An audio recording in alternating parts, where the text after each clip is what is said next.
ஆயுள் என்பது லக்ன வலு, லக்னாதிபதி வலு, 8ஆம் இட வலு, 8ஆம் அதிபதி வலு, சனியின் வலு, 5 அமைப்புகள் சேர்ந்தது. 120 வருஷம்.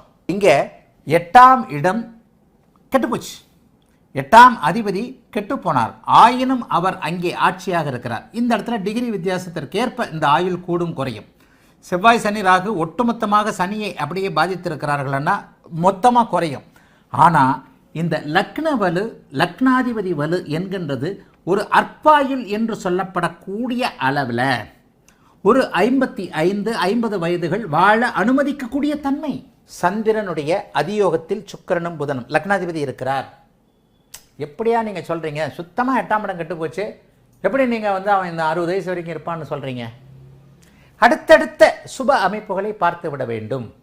லக்னத்தை சுக்கிரன் புதன் பார்த்து வலுப்படுத்த, லக்னாதிபதி சந்திர அதியோகத்தில் வலுவாக இருக்க, சம்பந்தப்பட்ட தசைகள் நடக்காதனால ராகு திசையில் இவர் கண்டிப்பாக உயிர்கண்டம் எதுவும் இல்லாமல் போய், அப்படியே அதனை எடுத்து வரக்கூடிய குரு 8ஆம் இடத்தோடு 7ஆம் இடத்தோடு தொடர்பு கொள்ளாமல் 2ல் அவர் இல்லை, 7ல் அவர் இல்லை. 2-7 மாரக வீடு. 2 இது என்றைக்குமே டேஞ்சரான ஒரு அமைப்பு தான்.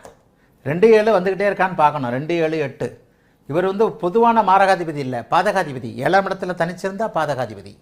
7ஆம் இடத்துல அவர் இல்லை, 10ஆம் இடத்துல இருக்கிறார். 2ஆம் இடத்துல அவர் இல்லை, 2ஆம் இடத்துல இருந்தால் மாரகம் செய்வார். 7ல் அவர் இருந்தால் மாரகம் செய்வார்.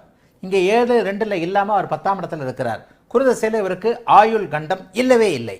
சனி 8லேயே இருக்கிறார், கண்டிப்பாக மாரகம் செய்வார். சனி திசையில் செவ்வாய் புக்தியிலையோ, சனி திசையில் ராகு புக்தியிலையோ இவருக்கு ஆயுள் முடியும்.